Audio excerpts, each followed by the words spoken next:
I would like to welcome you to the 2022 Evaluation Week, being held under the theme, Building a Stronger and More Resilient Africa. This is our second last session, and this session is session 4. The session is about building debt burdens and building economic resilience of African countries, effective approaches for international finance institutions. Ladies and gentlemen, I would like to hand over to our moderator for the session, Mr. Eric Ogunleye. He is the Acting Division Manager for Policy Management at the African Development Bank. It is indeed a pleasure. We're excited to be here this morning. As she rightly mentioned, my name is Eric Ogunleye. I am the advisor to the Chief Economist and Vice President of the African Development Bank. I also manage in the interim the Policy Management Division of the African Development Institute. And for those of us who may want to know a little bit about the African Development Institute, it is the focal point for capacity development of the bank, focusing on supporting regional member countries on policy issues. And we work very closely with the IDEV to ensure that we support member countries to do better. Now, for the sake of this session, we have assembled what I would call top of the class experts on public financial and debt management. So I will not say much, but allow them to thrill us on this very important theme. So let me quickly mention, however, that organizing a session that focuses on debt and its nexus with economic resilience in the evaluation week is a demonstration of the importance the bank places on debt and debt management, especially when it comes to supporting our regional member countries in the process of doing this well. So our mantra is to make debt work for Africa by supporting countries to improve the quality of their debts through enhanced debt transparency, productivity, and accountability. So now, going straight to the session, the objective of this session is to explore evaluation evidence and knowledge of current debt management practices and the relationship that has with building economic resilience. But one may wonder, why is this a really important and necessary thing to focus on? Well, the reason is that, as we will see in our keynote presentation and interventions from our able panelists, many African countries today are facing the challenge of debt distress. In fact, some of them are currently experiencing large debt burdens. In fact, for some African countries, it's just a matter of time. So you see, the picture is not looking too good. So the countries really need support.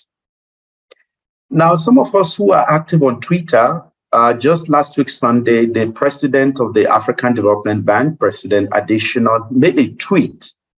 And in the tweet, if I may quote, he said, "Managing public debt is crucial.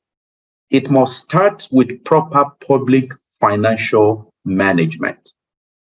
And in the tweet, he mentioned that what the bank is really doing about the problem, supporting countries by establishing what we call the Public Financial Management Academy. But the Public Financial Management Academy is only one of the many things that the bank is doing. The bank, in addition, also launched what we call the Action Plan for the Management and Mitigation of Debt Distress Risks in Africa. So these two initiatives and several other efforts that the bank is making are geared towards helping to build capacity for public financial and debt management with a view to making debt work for the countries. As I said earlier, we have assembled top-notch public financial management and debt management experts, policymakers, and influencers who are ready to share with us their unique perspectives on the subject. We do not want to just listen. Of course, we want to listen. Listening is good, but let us not just listen. Let us also endeavor to exchange views and ideas. Let's rub minds with these very highly knowledgeable panelists and our keynote speakers with a view to understanding what are some of the key challenges as it relates to debt burden and what we can do as a continent to deal with them. And as we know, as the bank is preparing for the next 10-year strategy, this session will form a critical part of that process, which is what the evaluation week would do, which is looking at the evidence from evaluation perspective to design and also ensure that there's most effective response to the challenges that African countries are facing. So with that, I think we should move on to the first item on the agenda, which is the keynote address. Our keynote address is focusing on the theme overview of the debt burden and African countries' resilience in the current crisis context. Overview of the debt burden and African countries' resilience in the context, in the current crisis context.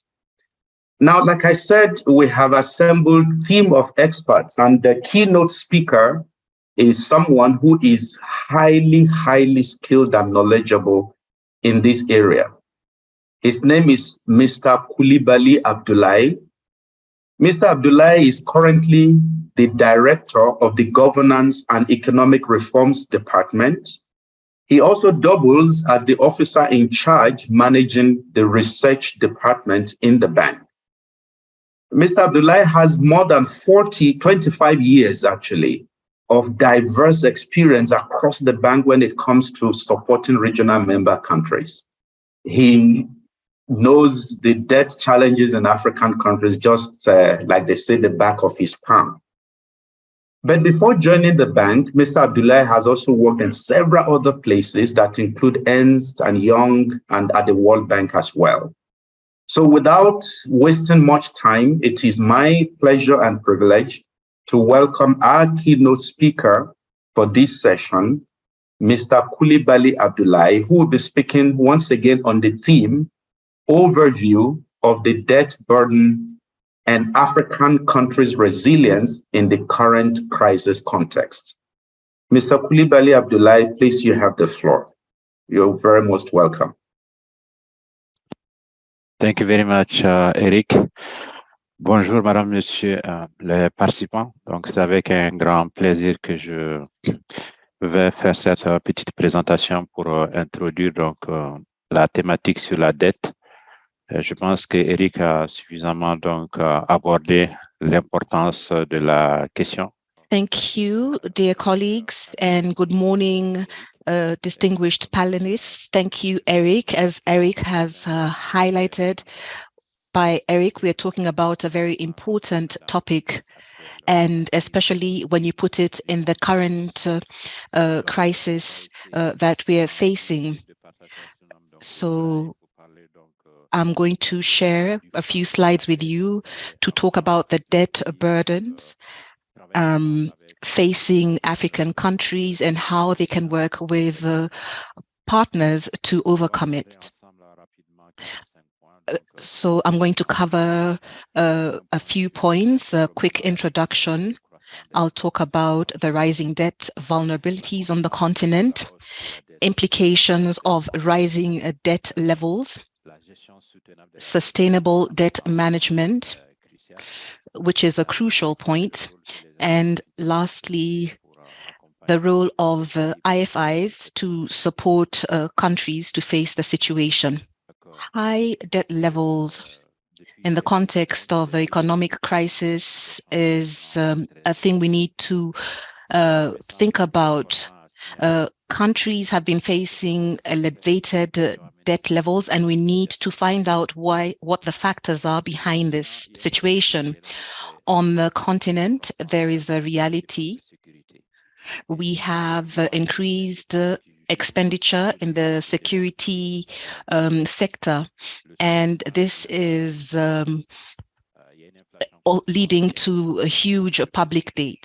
The second point is inflation, which has a significant impact on the macroeconomic situation of countries. The third point, which for me is an essential one, is the low levels of domestic resource mobilization, because expenditure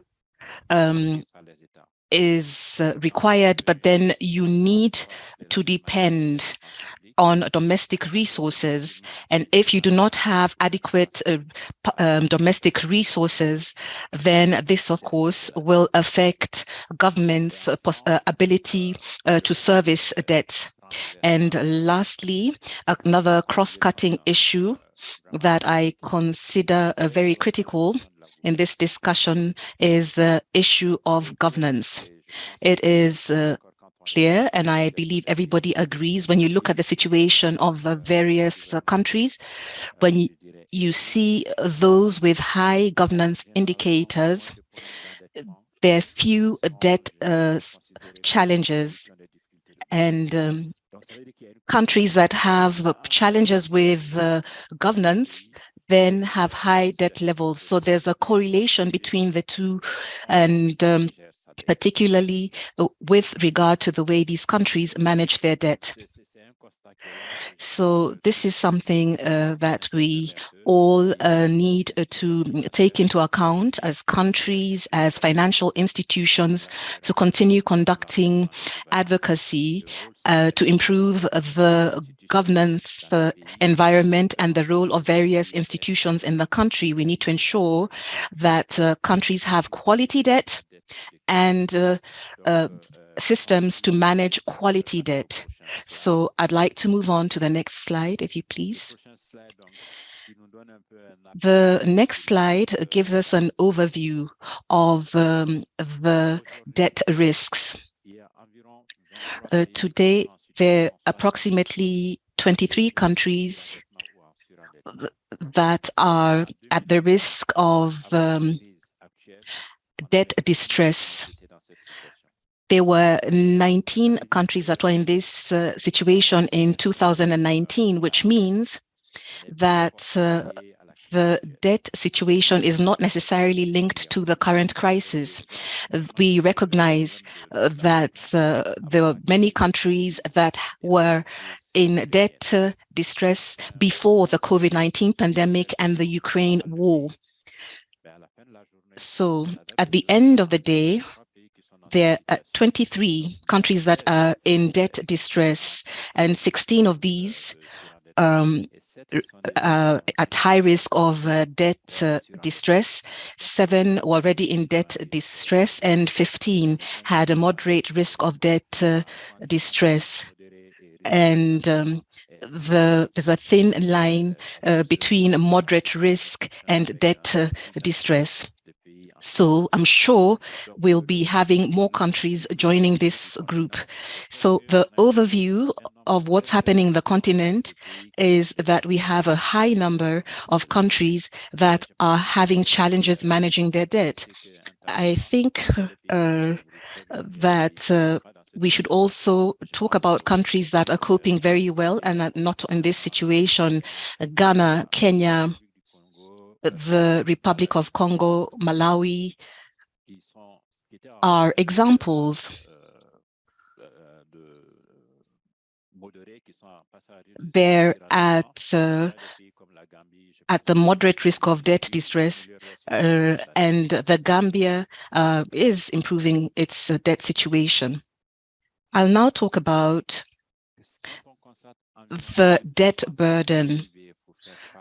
When you use 18% of your GDP to service debt, if you're the Minister of Finance, you'll be having challenges managing the situation and funding development. I'll give you an example. and you look at debt service payments, the payment of salaries, you will note that countries will not have enough to manage their obligations. So we need to look at the medium and long term to ensure that we have good debt service payments. It is a burden and puts countries in more difficulties, especially those that are in a high distress situation. In 2020, during the crisis, there was a window opened to a number of countries, and the debt service suspension initiative was a temporary or provisional mechanism to allow affected countries to defer their debt payments or to settle their debts. Short-term interventions help, but then do not help us in the long term to manage the situation. It was very important during the COVID crisis in 2020 to have the DSSI, and it was good that development partners were able to launch this initiative. The common framework for debt treatments beyond the DSSI is there to help countries negotiate and review their debt structures in collaboration with partners. And of course, countries have the possibility to renegotiate their conditions with members of the Paris Club and with partners who are not in the Paris Club. Ethiopia, Chad, and Zambia undertook debt restructuring under the framework. As you're well aware, the initiative has had an impact on the rating, because when countries subscribe to this common framework, then their rating is lowered. And there are quite a few conditionalities attached to this common framework, but development partners, including the bank, will facilitate countries to access this framework and reduce the debt burden. I'll be quick. I'll now talk about the debt composition in African countries. It has changed in the recent years. When you look at commercial debts, it has gone up. The multilateral debt has not changed much. But with commercial debts on the increase, then there's a high cost of repayment. And this also affects the quality of debts. We will share statistics with you on the slides, but the lessons drawn is that the fact that we have multilateral and bilateral debts going down and commercial debts on the rise, this has a correlation with the quality of public debt. When we work on the basis of a macroeconomic framework, and we talk about long-term viability, private partners focus on one project, one activity. They do not have the same vision as development partners.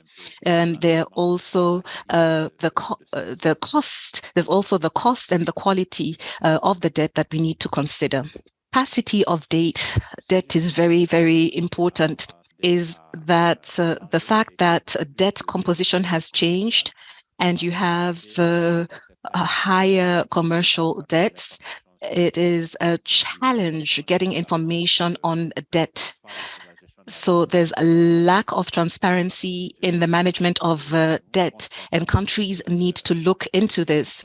We note that countries that are in debt distress are those that have a lower transparency level. And it's an area that we need to look at. We know that China has become a significant partner on the continent. And when you look at the composition of public debt in countries, China is the most significant partner and has given quite a few loans to African countries.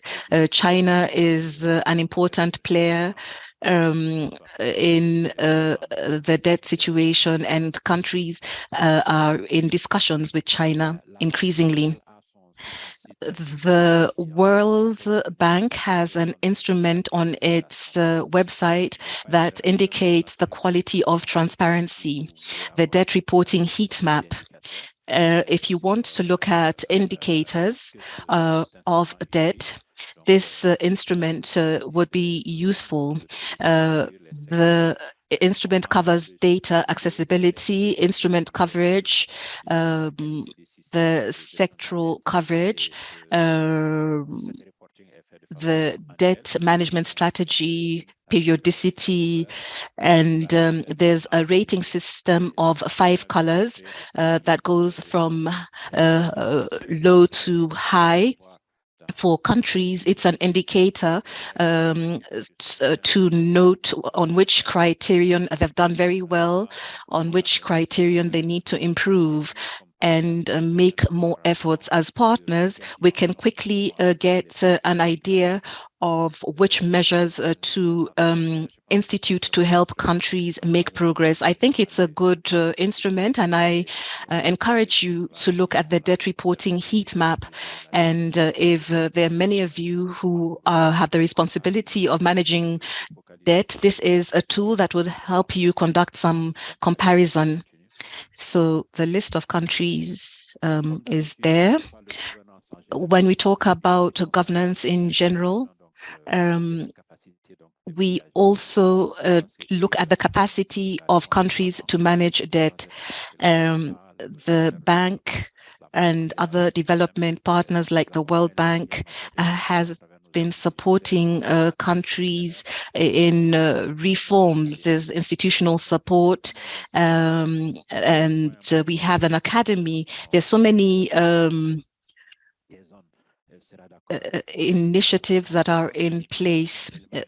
So when we talk about debt transparency, we need to ensure all stakeholders are involved, including civil society actors.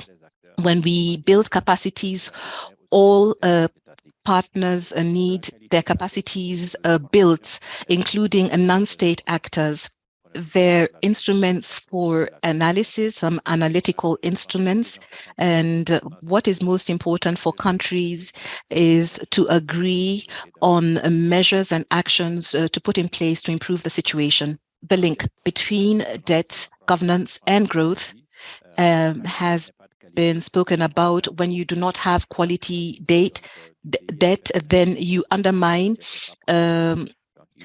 the capacity of countries to be productive. When you take a loan, you talk about the quality of public expenditure, and you also look at productivity. And then secondly, you need to look at the process.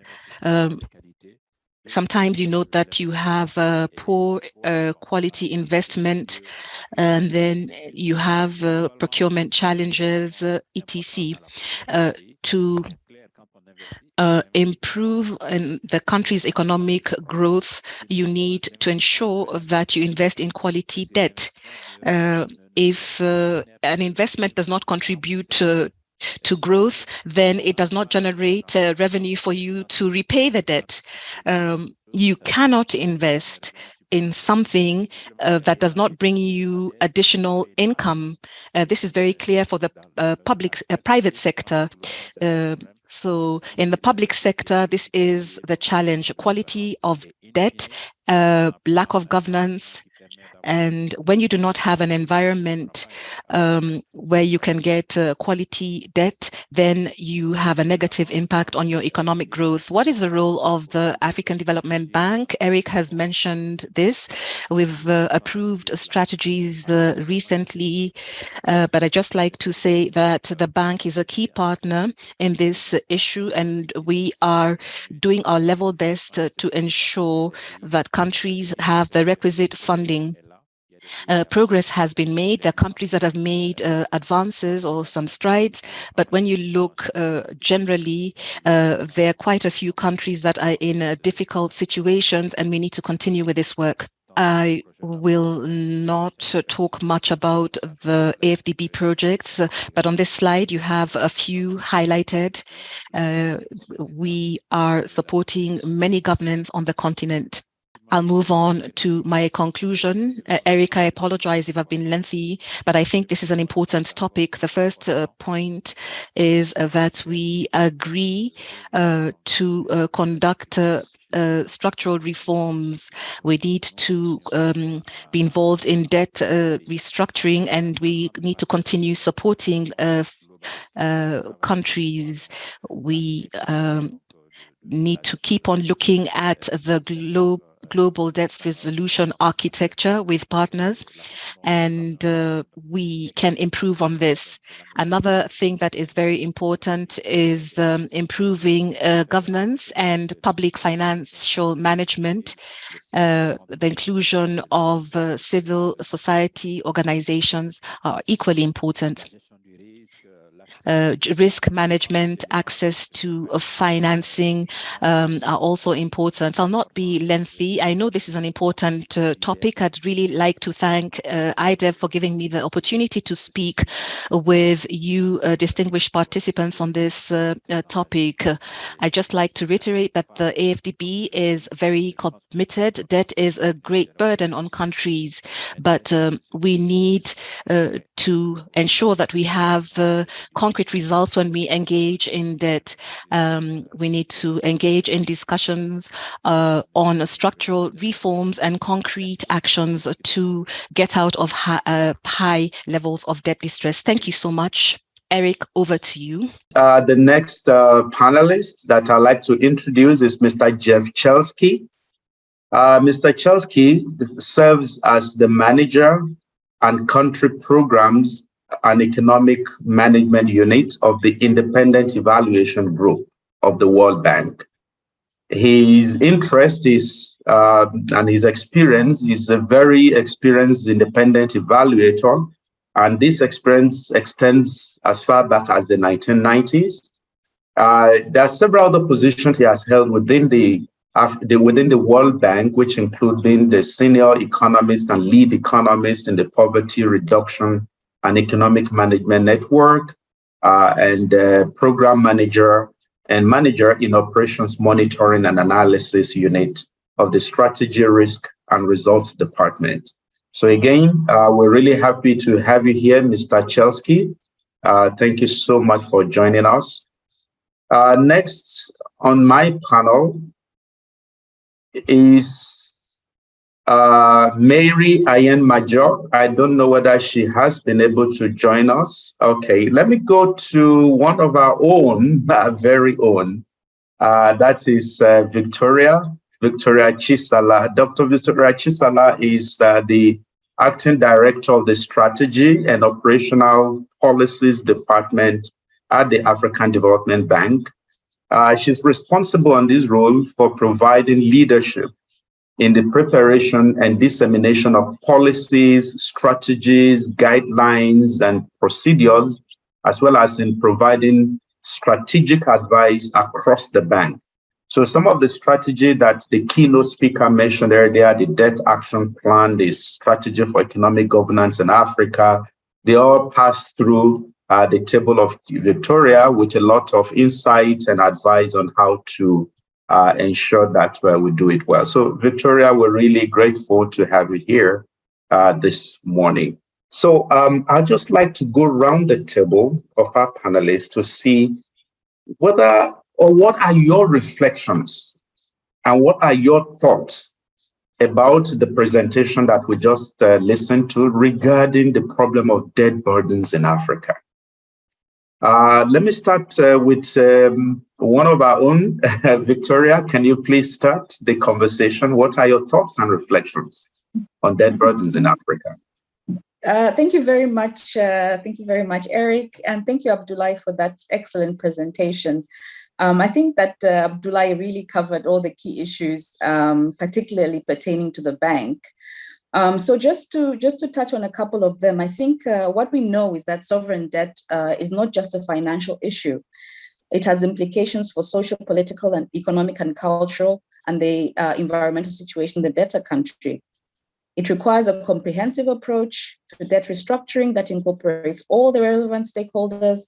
This includes citizens of the debtor states, multilateral creditors, bilateral creditors, and private creditors such as bondholders, institutional investments, and other stakeholders.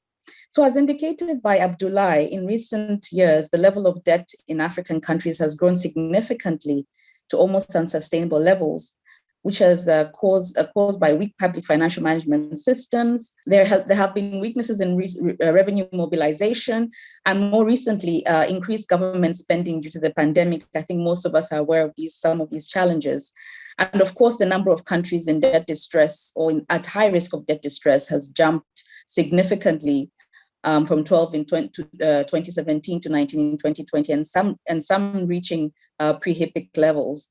So we know that this is a major challenge. And for African countries, the challenge is that the debt servicing burdens will reduce available fiscal space for development and stabilization, and growing sovereign debt financing needs may crowd out domestic investment. A second challenge is that the high fiscal and debt vulnerabilities undermine macroeconomic stability and constrain broad-based growth that is necessary to reduce poverty and enable governments to provide the essential services that they need for their citizens.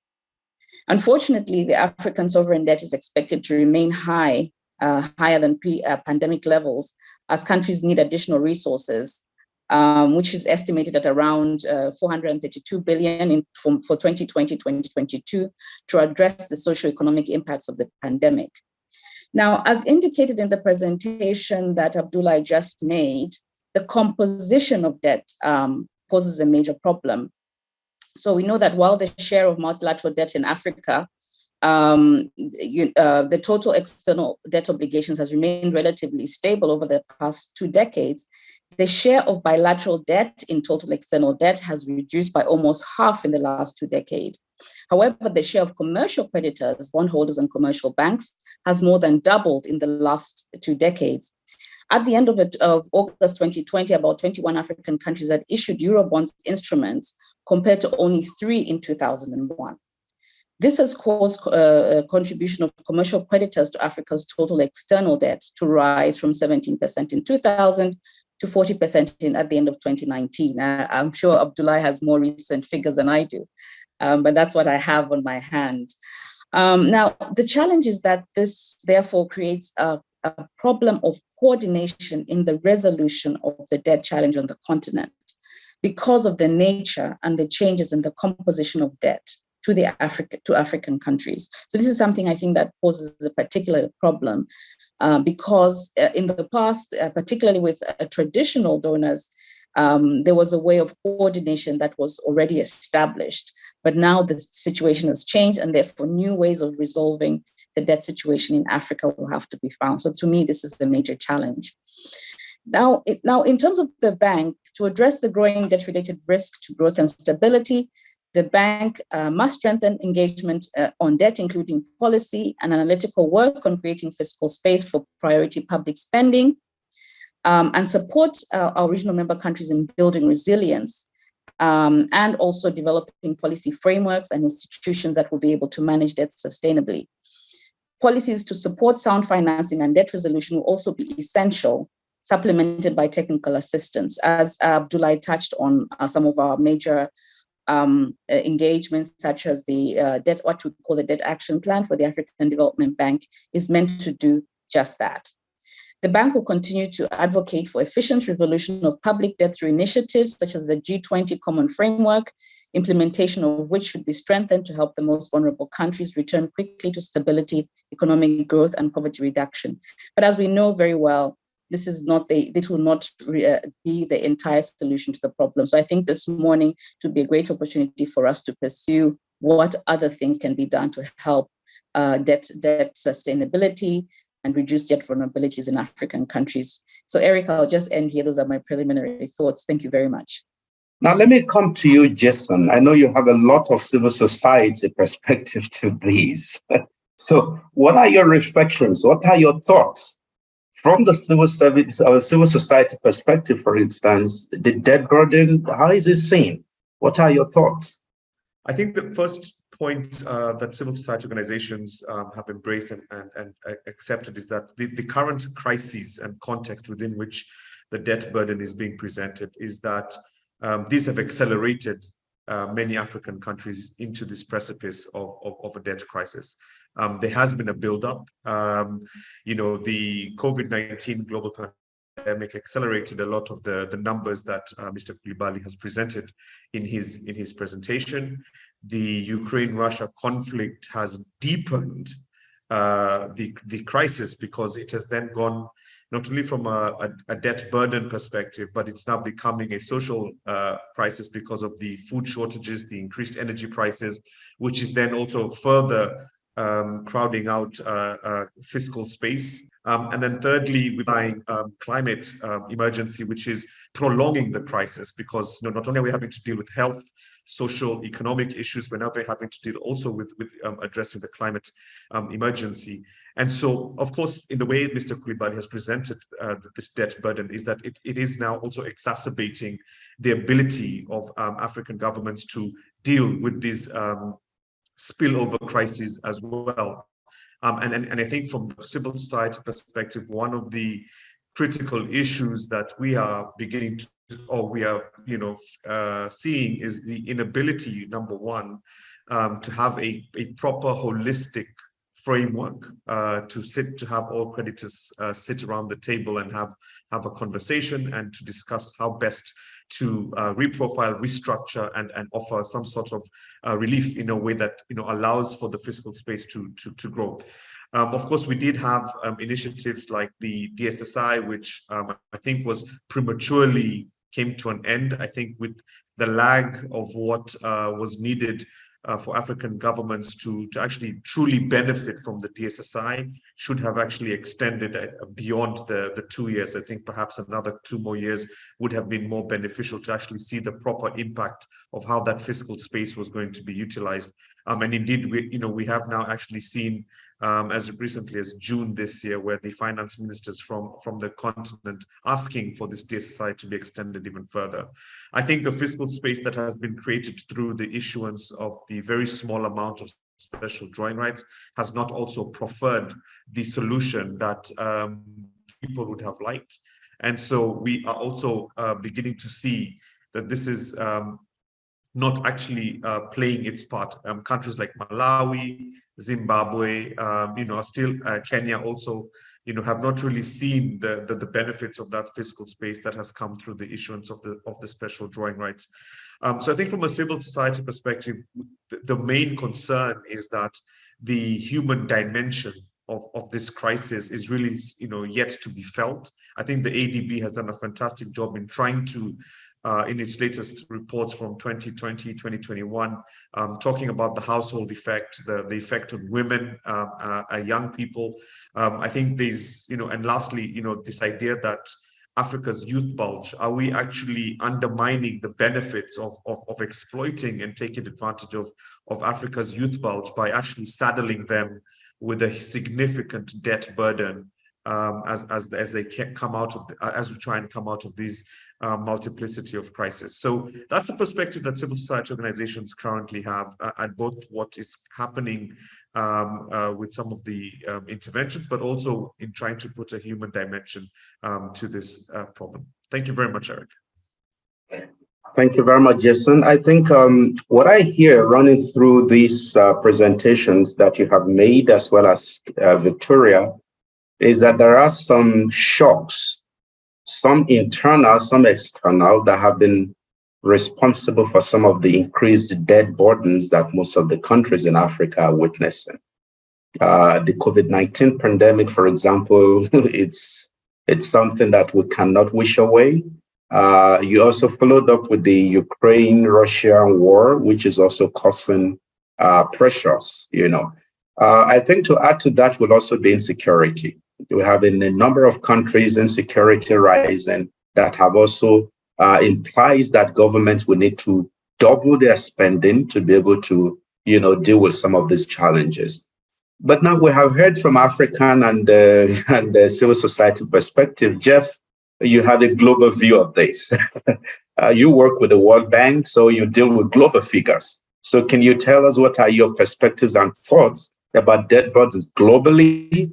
And then maybe you can then dovetail a little bit down to Africa in specific. Now, the World Bank's Independent Evaluation Group has undertaken a series of major thematic evaluations over the past 2 years that together, I believe, provide a sobering assessment of the factors underpinning the resurgence of the debt stress among lower income countries, particularly those in Africa. And I should mention that at the end of this year, we'll be presenting to our board evaluations of the World Bank Group's role in the low-income country debt sustainability framework and also domestic revenue mobilization. And hopefully these will provide some insight into how we got here and what we can learn from that experience. The first thing I would note is that the resurgence in debt stress began well before COVID. While COVID definitely exacerbated the challenges, focusing on the impact of COVID alone on debt would represent, I believe, a missed opportunity to fix what we can fix going forward. I was very encouraged to hear the statement of the African Development Bank president and echoed strongly in the presentation of Monsieur Abdoulaye that managing public debt must start with proper financial management. In this sense, I believe the African Bank is exactly where it needs to be in providing leadership on the continent. Now, IEG undertook an evaluation of World Bank support for public financial and debt management in IDA-eligible countries, somewhat provocatively combining two subjects, public financial management and public debt management. And these are generally discussed separately. And in fact, at the World Bank, responsibility for these two resides in very different parts of the institution. Interestingly, in the board discussion of this evaluation, we got some internal pushback for treating the topics jointly. As one of the co-authors of the evaluation, I felt that this was a perfect illustration of the point we were trying to make. And that point is that when it comes to borrowed resources, it matters what you spend the money on. What we found was that while development partners stepped up strongly to provide support for public debt management, there was frequently a neglect or at least a lack of coordination with capacity building for public financial management and most clearly public investment management. For example, of the 32 IDA-eligible countries at high risk of or in debt distress in 2018, only 10 had received support for public investment management over the previous decade. Between 2009 and 2019, public investment management diagnostics were undertaken by the World Bank for less than half of countries eligible for concessional resources.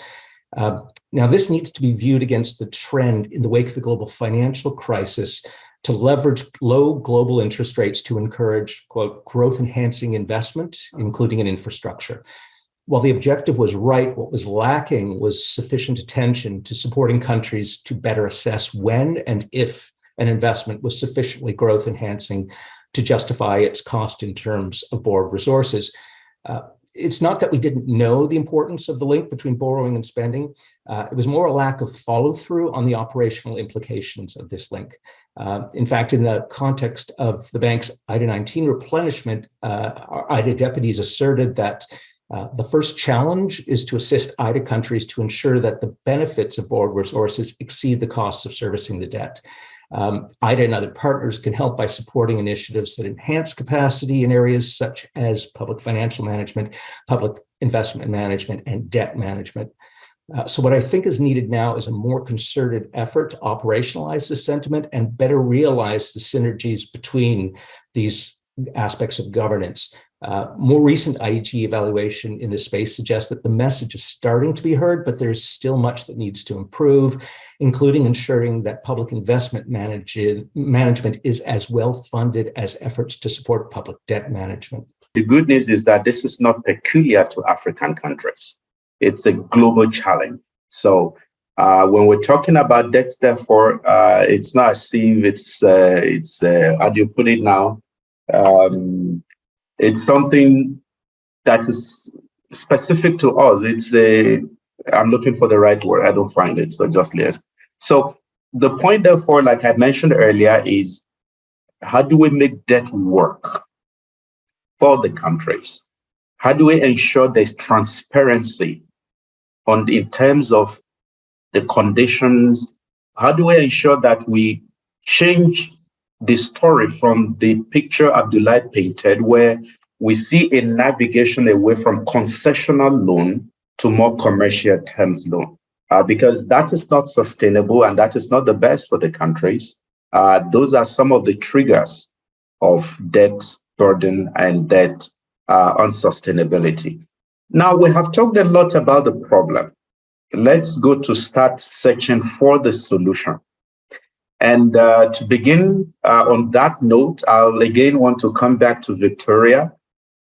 Now, what is the African Development Bank doing? What are the role that the bank, not just only the African Development Bank, but other IFIs, what role are there for them, or are they already playing to assist countries to actually remain resilient in the face of these heavy debt burdens that we experience? I think there's a lot that's being done by multilateral development banks, and some of them I think were touched upon in Abdullah's presentation. But just to talk about the African Development Bank in particular, and for us to address debt-related risks to growth and stability, the bank is strengthening its ability to provide additional financing, as I mentioned earlier, including analytical work and other support that is important. And we feel that the bank uses its trusted relationship with African governments to strengthen policies and institutions for economic governance. We're also working towards raising domestic revenues and also encouraging African governments to spend their public funds more effectively. I think Jeff has made a very good point in terms of the importance of public investment and the management of public investment, so that the financing that has been borrowed has been used effectively. I think this is quite important. The bank is also supporting key sector reforms, complementing its operations with policy dialogue and quality technical assistance to create synergies and maximum impact. This support rests on the foundation of knowledge work to build the bank's expertise and strengthen evidence base to identify policy solutions for emerging challenges. We also believe that it is very important for us to work with other partners in trying to make some of these resolutions. I mean, the role of other multilateral institutions such as the IMF and the World Bank and our other development and bilateral partners, I think it's essential for us to work with them to be able to effectively deliver on some of these objectives. As you may know, the African Development Bank is in the process of developing its 10-year strategy. There will be a strong focus over the next 10-year period in helping African countries manage their debt sustainably through a number of interventions, including what has been already mentioned, the Debt Action Plan, and any successes that will come from there. The bank will continue to engage in high-level policy dialogue, and as you know, the president is a very strong advocate of debt sustainability on the continent and is always looking for options and solutions for African countries to be able to overcome the debt burden. Now, the bank will work in several ways. It will work to increase the availability of low-cost and low-risk development finance while helping to incentivize sustainable debt management. So in this case, I think it's not sufficient for us to say to African governments, we need to manage our debt sustainably, but we also need to be able to support them financially, to provide financing for them to be able to do that. So that's an essential part of the work that we do. We also want to strengthen the capacity of African countries to manage their public debt productively and sustainably while assisting those already in debt distress to find solutions. We're very closely engaged with some of the countries that have been mentioned that are in high debt distress. We're also very closely engaged with countries that have had some challenges in terms of in terms of financing the debts to the African Development Bank and other multilaterals and trying to find solutions. As I'm sure you're aware of issues around Zimbabwe and other challenges related to that we're supporting. I'm sure my colleagues will be able to touch on that. The bank will also continue to work in close collaboration with, as I mentioned, our other development partners. And also, we think that it is essential to provide high-quality, policy-based knowledge products.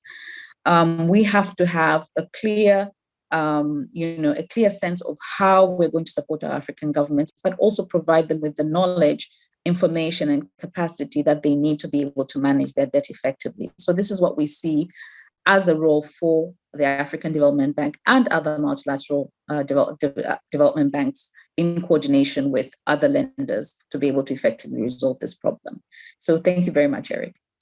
I think that we should all agree on the messages conveyed. For most African countries, the debt issue is not,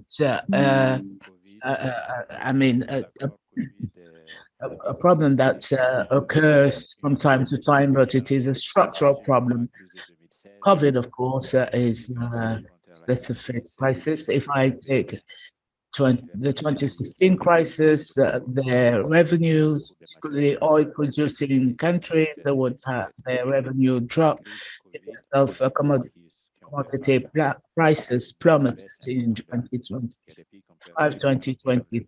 In some countries, even lost up to 60% of their revenues within 1 year, and yet they need to face public expenditures to address health, social, and other crises. So this is a one-off situation. You're not usually facing so many crises at the same time. Now, as regards public finance, expenditures management, we also expect crisis. Quite clearly, when we talk about COVID today, we think that it will last for 2 or 3 years, and before it's over, we've got the Russia-Ukraine crisis.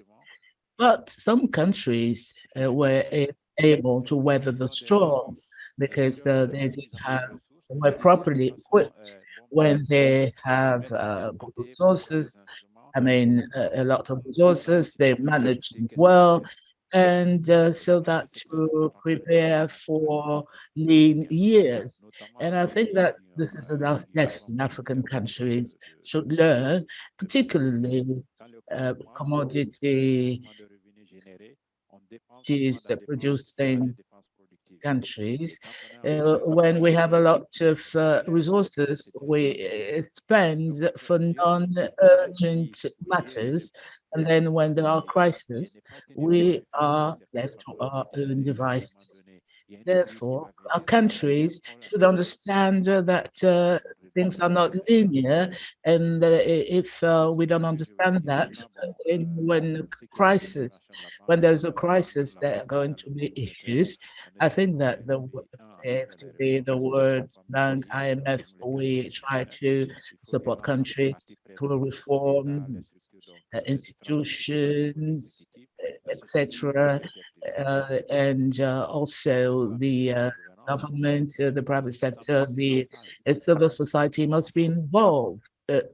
And also, the crux of the matter is growth, because a solution to debt overhang is growth.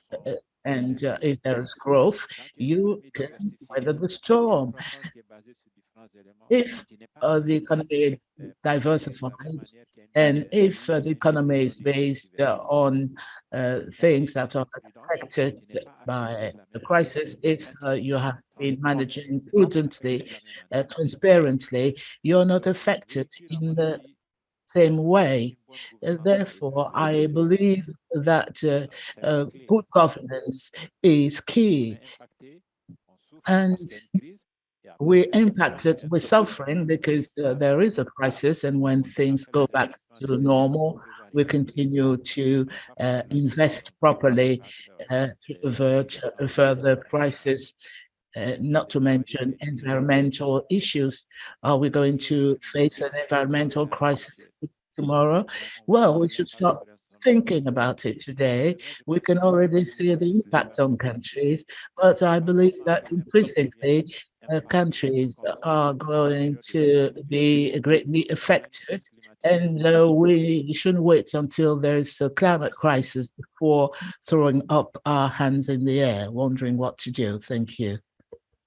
Yeah, thank you very much, Mr. Coulibaly, for those additional insights. You see, just going back to the presentation you made earlier, one impression that someone may tend to have is that, oh, from this picture that is being painted, it could seem like some countries are really heading for an unavoidable debt burden, for example. So maybe let's listen to Jason from your perspective. Do you think that is the case? What do you think the countries need to do to avoid that? I mean, moving towards that zone where they experience unavoidable debt burden. If we had the answers, I think we would not find ourselves in this situation, and then perhaps we'd be talking about a different set of issues during this forum. But I think they are multi-layered and multifaceted. I mean, you have to start at the national level, where you take a very deep look at what Jeff was mentioning. Do you delineate issues of public debt and public finance? There's now an increasing number of people who believe that this is not the correct way to do it, because in the broader spectrum of domestic finance, debt and debt instruments are a form of public finance that governments are tending towards, and therefore you need to start considering it within the public financial management framework. I think that's just one important point, because not only are we looking at it from the perspective of how much of debt servicing is being taken from our budgets, and therefore, as Victoria had mentioned, there are trade-offs with regard to things like social spending and so on and so forth. But I do also think it is important to understand how much of the budgets are actually being financed by debt. So this is things like recurrent expenditure, also things around development, both sides of the budget, the recurrent expenditure, this is consumption, and then also the development side, which are government projects. And I think the more detailed aspect and analysis that we do on understanding how pervasive debt in itself has become within the budget cycle and the budget process, we will actually get a better understanding of then how to address that situation. I think the issue, and I don't want to belabor it too much because Victoria, Jeff, and Mr. Coulibaly have spoken about it, is the systemic issues around the structure of our economies. We are still very low value, low supply chain economies that are not able to compete and generate revenues that are commensurate to the type of debt that's being borrowed. I think this is very, very important, and is something that we need to look at if we are going to transform these debt burdens into debt investments that can generate domestic resource mobilization, and specifically tax revenue mobilization. I think the third point at the national level that we need to look at is governance. There's a huge governance issue, and how do we integrate the role of the Parliament, the role of the Auditor General, the role of the Public Accounts Committees, the Budget Committees, and in some cases, even the judiciary in some of these issues of public debt, because some of these things need to be interpreted from a constitutional point of view, from a legal point of view, in terms of how creditors and borrowers are interacting. The frameworks, the legal frameworks that are governing how governments are borrowing haven't really changed very much in the last 30, 40 years. And therefore, these in the context of restructuring, reprofiling, getting debt relief, especially with the emergence of commercial creditors, can be very, very complicated. And the immediate reaction by commercial creditors is to threaten to use international arbitration. So I think at the domestic and national level, we need to fix a few of those things. And I do know that the bank is doing a lot of work, the African Development Bank is doing a lot of work to support this, at least through the ALSF and so on and so forth. The other point is at the regional level and the continental level. I'll be very brief on the regional level. There have been very progressive initiatives to monitor and track how debt ceilings are being developed, designed, and being adhered to. In the East African community, for example, the crisis notwithstanding, there has been some very critical work that has gone into having a macroeconomic convergence criteria, of which debt to GDP ratios have been one of the criteria that have been monitored to try and keep the region instead. At the SADC level, they very recently the Parliamentary Forum adopted a model PFM law that is very far and wide-ranging, which includes issues around public debt. And I do think that these are initiatives that at the regional level can support, some of the more continental-wide efforts to try and bring together some sort of solution to how our governments negotiate with creditors. I think at the continental level, the issue here, and these are sort of laid out very well in the Lagos Plan of Action, the Abuja Treaty, which talks about the African financial architecture. So, you're talking about things like the African Monetary Fund, the African Central Bank, the African Continental Free Trade Area, and so on and so forth. And I think these are very good initiatives that will allow and enable some sort of Pan-African agenda that moves our countries up the value chain, up the supply chain, and creates some sort of domestic market for resource mobilization, access to finance from a domestic perspective, rather than this external reliance and external dependence on domestic finance. I do think, examples of the expansion of the East African community with, the introduction of the DRC are good examples of how this regional integration agenda on the continent can actually help avoid unsustainable debt burdens, because they are offering opportunities for domestic revenue mobilization to take place. And my very last point at the continental level is institutions like the Pan-African Parliament, and utilizing that organ of the African Union together with the ALSF, the African Legal Support Facility, to actually provide a very robust continental framework that governs and guides how public debt is negotiated, procured, managed, utilized, and serviced, I think is something that is very important. And I'm very happy to have heard from Mr. Coulibaly about the academy, as well as the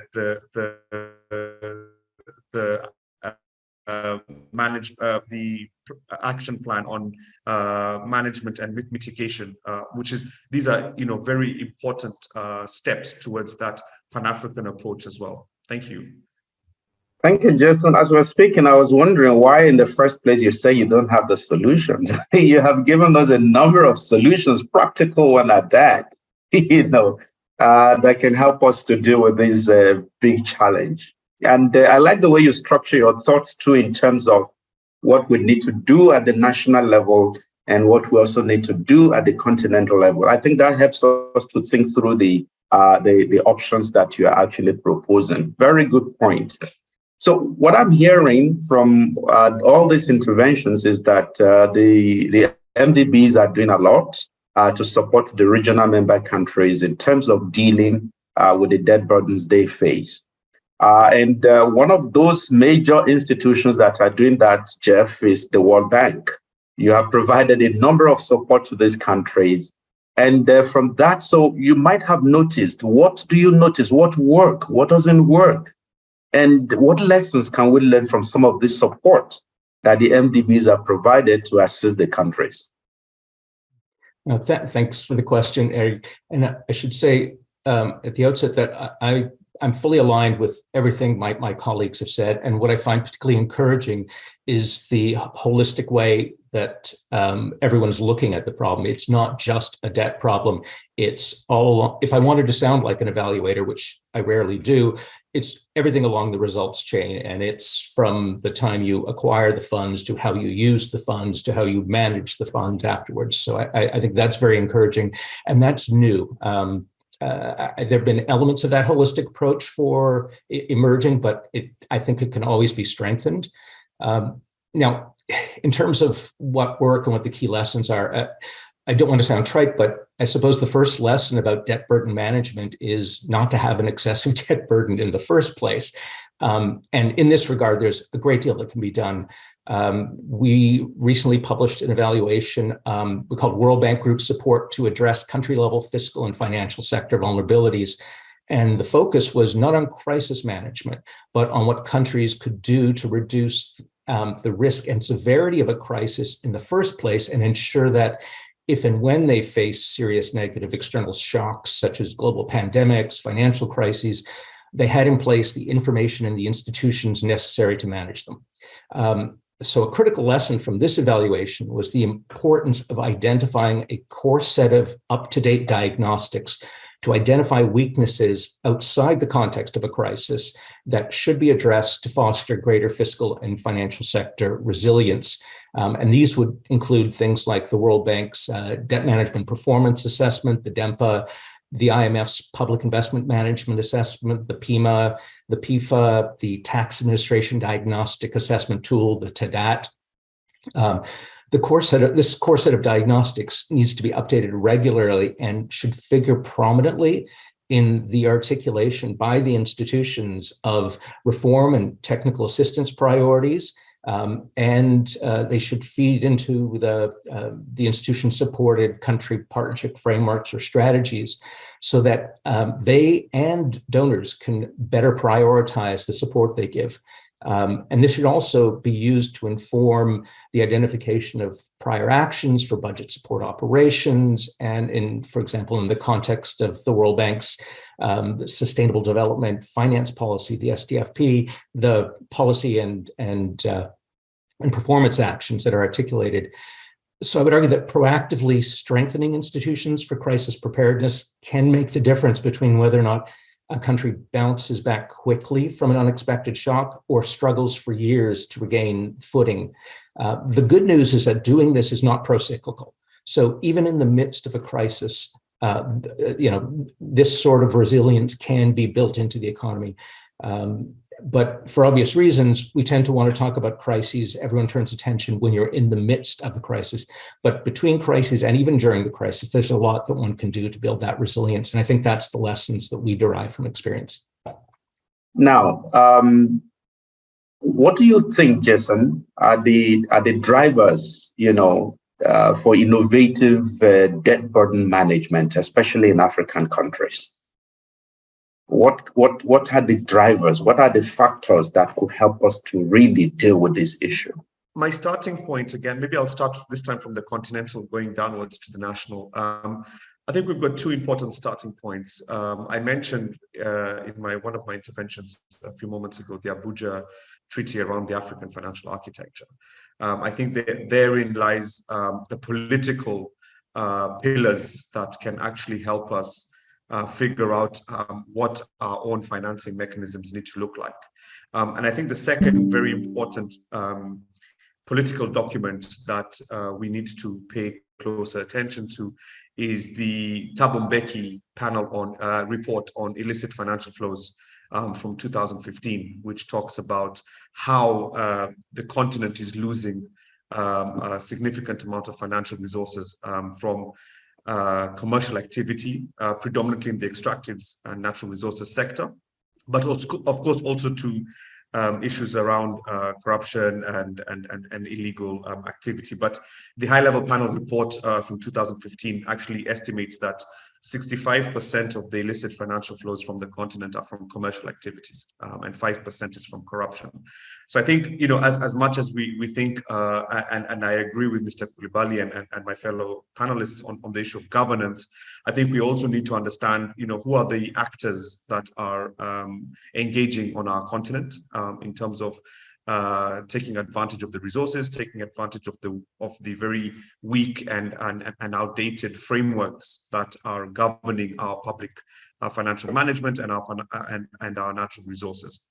So I think those are two very important documents at the continental level that we need to think about if we are going to start thinking through how do we reduce this idea of us being indebted constantly and incessantly having to borrow our way out of debt.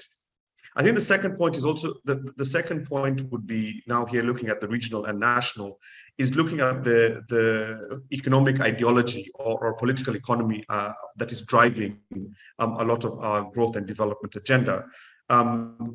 To a very large extent, we talk about the SDG agenda, which is, I think it's correct, but to what extent are we also prioritizing Agenda 2063 under the African Union? When we talk about the Africa's financing gap, when we talk about infrastructure financing gap, when we talk about Africa's health financing gap or education financing gap, it's in relation to the SDGs. Very rare do you hear it in relation to Agenda 2063. And I think, again, that political economy analysis is very important, because the SDG agenda, really looks to leverage on private finance and sort of, in a way, absolve government from making those investments in the social sectors, African governments in making those investments in social sectors.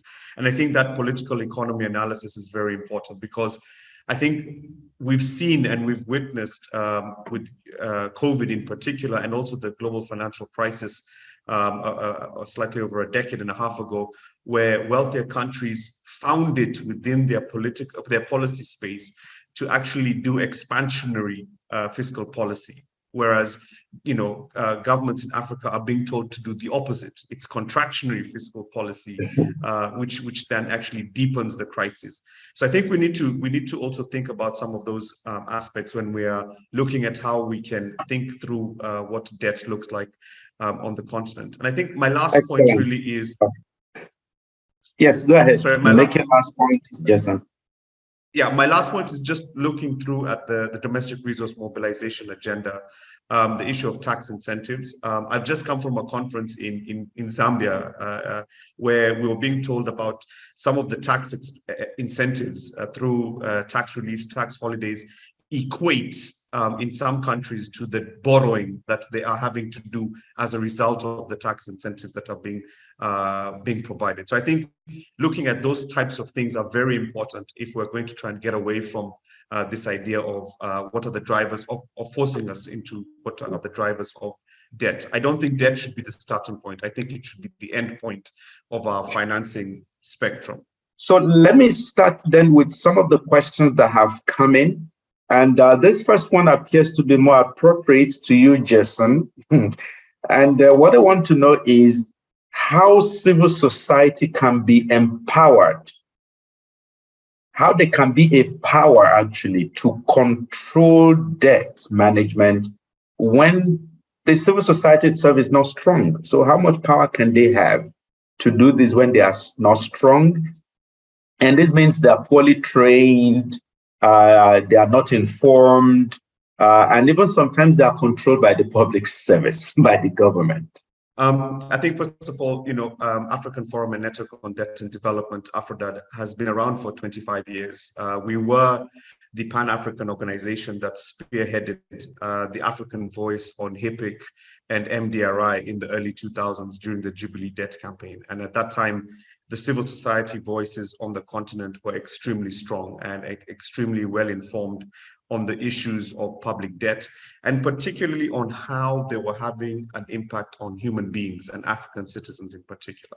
And I think this has continued. I think, granted that the movement itself did slow down somewhat, but we have found linkages and renewed vigor through the Mbeki panel report on illicit financial flows. AFRODAD, happens to be a member of what we call the Stop the Bleeding campaign, which is a Pan-African civil society movement against illicit financial flows and tax. And within that, we have a huge group of civil society organizations that are doing work at national, regional, and continental level. It's coordinated by 7 Pan-African civil society organizations. There's Tax Justice Network Africa, there's Femnet, there's the Now We AfriFem, which is a feminist macroeconomics collective. There's the International Trade Union Confederation, the Pan-African Lawyers Union, Trust Africa, as well as AFRODAD. So there is a huge civil society movement doing this and working with not just citizens in terms of trying to build their capacity and awareness. I think the second point is many African countries have actually moved a very long way in encouraging public participation on issues of public finance. And we've been motivated by significant opportunities that have come up. If I just may name about 3 or 4. In Kenya, for example, we had a very monumental ruling on a double tax agreement that our partners, Tax Justice Network Africa, brought to the Kenyan courts with regard to its constitutionality, and favored and ruled in favor of the civil society organizations. In Mozambique recently, we've had the tuna bond scandal, which was brought to the Mozambican courts by civil society organizations. In Zimbabwe, there was a case on the transparency of government borrowing, where the courts in Zimbabwe ruled in favor of civil society organizations. So there are these very good and trailblazing opportunities and outcomes from using different processes where civil society has been buoyed. And I do hope the comrade who did ask the question will take some solace that there is a lot of work that's being done out there, and we are really ready to continue to expanding our work in this regard. Thank you. The colleague said, I had a departmental meeting and was asked why sometimes the donors are quick to provide loans to countries that are debt burdened, or where they know that PFM systems in those countries are not sound, such that the debt funds will disappear through corruption. Some staff actually imagined that maybe the IFIs could be laying a debt trap for such countries. They want to know what your view is. I don't know if you got that question. It's a very interesting one. Did you get it, or you want me to take it again? Yes, thank you very much. I think when Abdullah made the presentation, I think that what we find recently is that the debt burden of a lot of our countries is most increasing among our private creditors and our non-traditional donors. So I think that's where the challenge lies. We, as multilateral development banks, including the African Development Bank, we have committed to our stakeholders and shareholders that we will promote debt sustainability. And for this reason, we have specific rules that govern the extent to which we can lend to some of these countries. So in our situation in the African Development Bank, the ability for us to lend to a country is determined in a very strong context, their creditworthiness, their debt sustainability analysis. If we find that the country is at high risk of debt distress, that country, we cannot provide loans to that country. And in most cases, we'll provide grants. So we have specific rules and regulations, policies that guide our ability to be able to lend to countries to make sure that we support what we see as effective debt sustainability, in addition to providing them with the other support that I mentioned, technical assistance, advisory support, policy dialogue, in trying to navigate issues around public financial management and debt sustainability. So we are obliged to make sure that we protect our countries from accumulating unsustainable debt. In fact, some of our policies actually are designed to be able to discourage or strongly discourage countries from accumulating debt. So I just wanted to mention that we are committed to making sure that we don't contribute to the problem as it is, and we're part of the solution to the problem. Yes, and part of the solution to the problem is to also provide financing that is at a lower rate than is at the commercial rate. So that's one of the solutions that we see in terms of this issue around accumulating debt by some of our regional member countries and client countries. So I hope that answers the question. Thank you. To the colleague who asked this question, it's like a doctor and patient relationship. Huh? You don't start admitting or administering drugs to a healthy patient. So the question of IFI is going to countries that are already debt burdened and so on, it's just simply because they need help. and that's why we are there. But we don't just, like a doctor, we don't just get there, rush to there, and just start administering drugs. No, we have to do some diagnostics. And I'm sure Mr. Coulibaly may want to tell us more about this. There are processes that they undergo before such administration of support and solutions.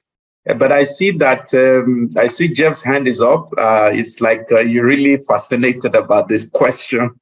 You want to, so please, you have the floor. No, thank you. And I do really like this question. And in answering it, just note that I started my career working for a major development partner and bilateral creditor. Then I worked at the IMF. Then I ended up at the bank. So it's sort of a broader historical perspective. First thing I would say is the notion that institutions are setting a debt trap. I wish that they could act in such consort and actually clearly coordinate. I think whatever the implications are, they are not necessarily intentional. But I think the real issue is what the lending is for. And often we allow institutions to get away with talking about the headlines, like we're lending for jobs, we're lending for this, without actually digging down into the how is this being done? Are the systems in place? And I think that's what they need to be held accountable for. So lending into situations where countries are already accumulating debt is more likely to result in actual impact. And just quickly, while I have the floor, Jason raised the issue of domestic revenue mobilization. And I think that's a really important part of the piece. And I like the fact that he talked about tax exemptions, tax exempt expenditures. And I think tax expenditures are something that require considerable more scrutiny. They are almost largely regressive, and often to the extent they get any attention, it's either encouraging countries to be more transparent about what they're doing, or we'll encourage them to reduce expenditures, but then the expenditures reemerge because we don't focus on putting in place the systems of governance that make it, that scrutinize expenditures to a greater degree. And I think there's enormous potential there that requires focus. I'll stop there. Thanks. There's this question from Paddy. Paddy is from Zambia. The question is, he wants the panelists to reflect on the needed weight on political economic analysis that is linked to debt repayment and sustainability in African countries to have more comprehensive picture in countries that have received years of support from MDBs, from bilateral institutions, in addition to some other debt packages. Is there any panelist who would like to take that question? He's interested in the weight on political economic analysis and how this link to debt repayment and sustainability. I think it's an important question, and certainly over the last 2 decades or so, certainly the creditor landscape has changed, not just at the bilateral level, but also the emergence of the commercial and private lenders. On the bilateral side, of course, a lot of our governments on the continent had decided to look east, and also towards the Middle East, and that has also provided an interesting dichotomy of how doing business with regard to debt financing is done.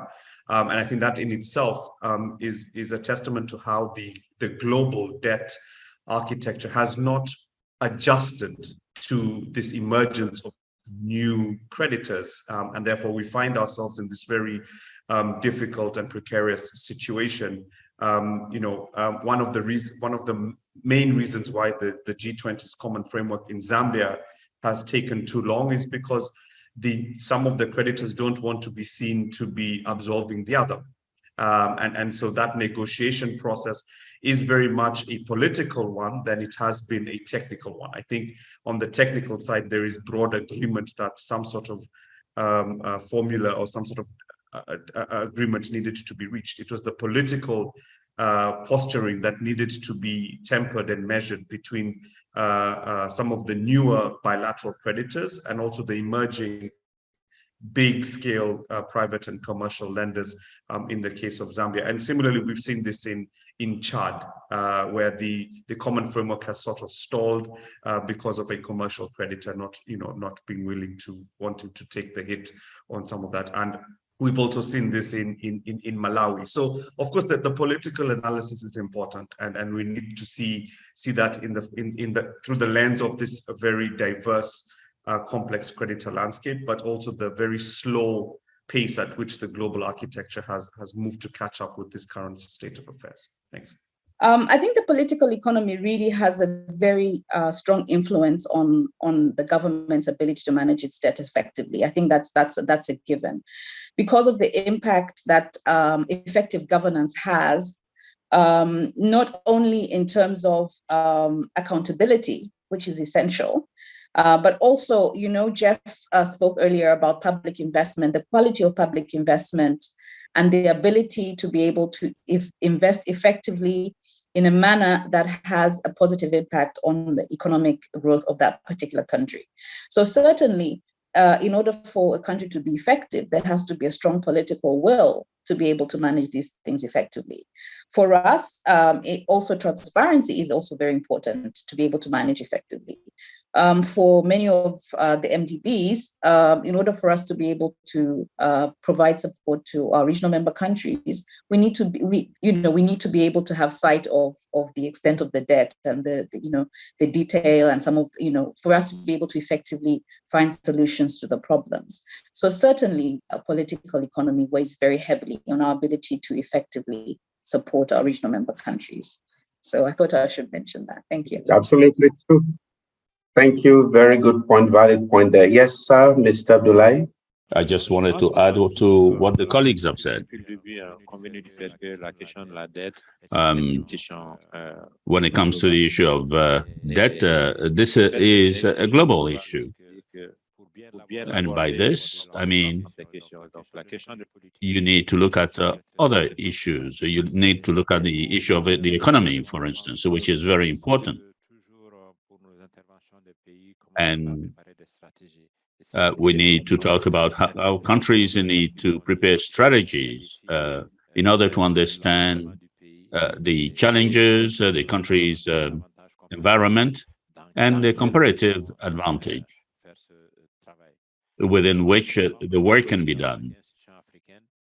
And as an African institution, the bank also takes into account the fact that we need to work with other partners, especially African institutions, the African Union, and so that we can have prospects that can help us understand all the issues. At the end of the day, the question that is being asked goes all the way back to the politics of it. Even if the bank does not have a mandate on political governance, so we know that it has an important impact. And if we want to compare the indicators in terms of governance as opposed to those of development, you will see that there is a correlation. Even if it's not a direct correlation, I think that today we've seen that when we look at the factors of countries that have a debt burden and countries that are in crisis, it's a political matter, but also an economic matter. And these are issues that are not being dealt with in the same manner. There are countries that have social insecurity, and so in the end, that leads to other crises.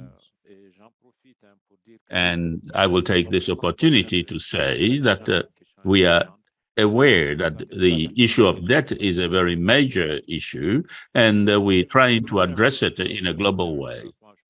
And going back to the development partners, I think that Jeff and Jason know this.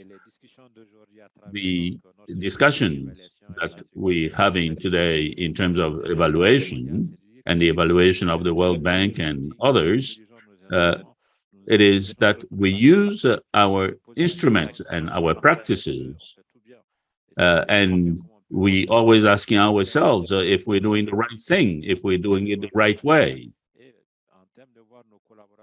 And this is how we manage our relationships with our development partners.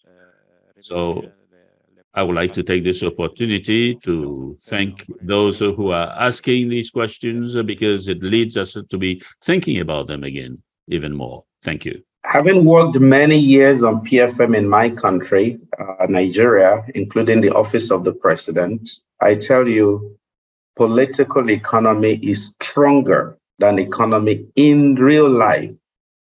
Just ask yourself, who approves the budget? And what is the basis for the budget? Who does the allocation of the expenditures? It is they are political office holders. So I think that it weights much more. I don't want to give it percentage so that I'm not quoted here in terms of the weight. The last question, and I can see our time is up. We are 1 minute past the allocated time. Just one quick question, Abdullah. Maybe you want to respond to this or you want to delegate it. Some friends are asking question about this academy we're talking about, the Public Financial Management Academy. How can they benefit from it?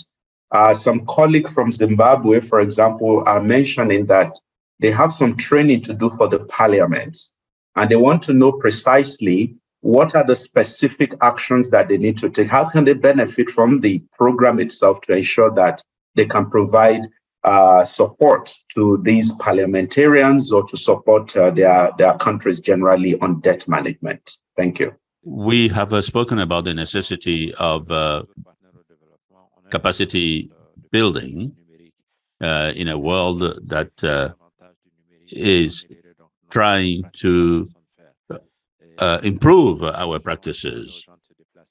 And we can't ask people to be moving around from country to country. We've realized that this is not beneficial to some people. So what we're trying to do is to work with a development partner at a continental level and the World Bank and the IMF, and work out the priorities and the countries. And on that basis, set up a platform for training with an element that is very important, using the existing expertise on the continent, because we do have expertise that is not used sometimes. And for instance, using the platform, do you have to go on the bank's website? If you can do this in a very simple way from where you live, through a link of the bank, to express your needs, we will take that into account. And so we will do a needs assessment first, and then see to what extent specific training can be put in place. And then we will, from there, start describing the procedures that need to be followed. I think that Eric knows a little bit about this, and if there is anything that I missed, that I didn't mention, he will talk about it. But after the needs analysis, then we'll put together the resources that are necessary to start this process.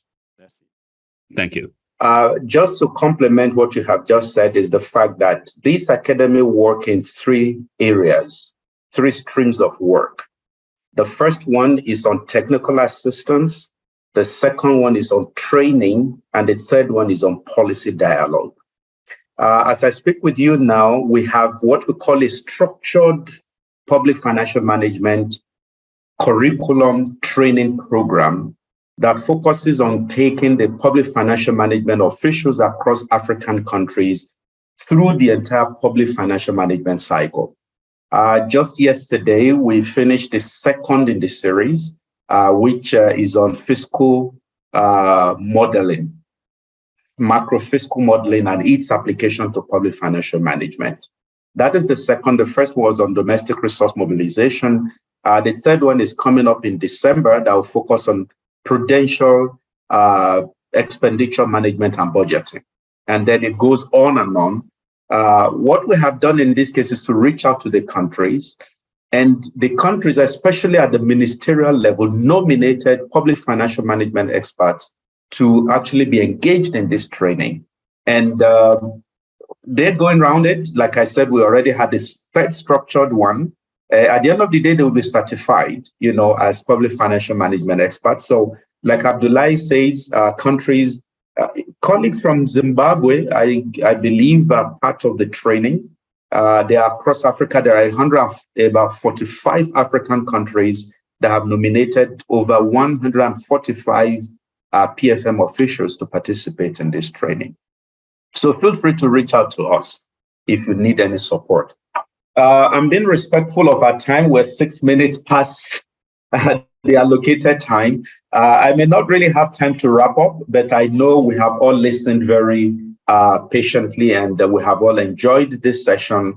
One thing that I think comes out clear in this session is the fact that debt is not so much of a problem, but the terms, the quality of debt, the use to which it is put. And again, like I said earlier, that's why the focus is how can we make debt work? There is no country that don't owe. There are no countries that don't borrow. But the question is, what are the terms of your borrows or borrowing or the loans you are contracting? To what use are you putting these resources? Is it to consumption or you are investing it with a view to benefiting not just the current, but also the future generations? I think that is one thing that comes really clear out of this discussion. I also heard colleagues talk about the importance of looking at governance. Governance is a key issue when it comes to making debt work for the continent to ensure debt is sustainable. Countries should also begin to think seriously about how can they build their capacity at local, at subnational level, as well as at national level. And again, like I said, like we had mentioned, the development financial institutions, they have a lot of instruments that they're applying to help countries to do this as much as possible. I heard Jason said something that is very, very pertinent about developing a continental framework that can help in terms of structuring debt and ensuring the terms of this debt to African countries are acceptable one. Because a number of these countries do not really have the capacity to negotiate the terms of their debt. So they just take whatever is thrown at them. And when that happens, of course, some, because they need the resources immediately, they just accept the terms of the loans, knowing full well that down the road, they might not be or will not even be able to pay. But with ALSF, with other instruments we have across the continent, countries are invited to take good advantage of all these provisions and instruments to ensure that they are able to benefit from the programs, the projects, the capacity building initiatives that the continent, especially continental institutions like the African Union Commission, the African Development Bank are putting in place. I think with that, I should wrap up. Thank you so much, colleagues, and all our participants who join us across Africa. I think it's a wonderful panelist and keynote speaker we have today.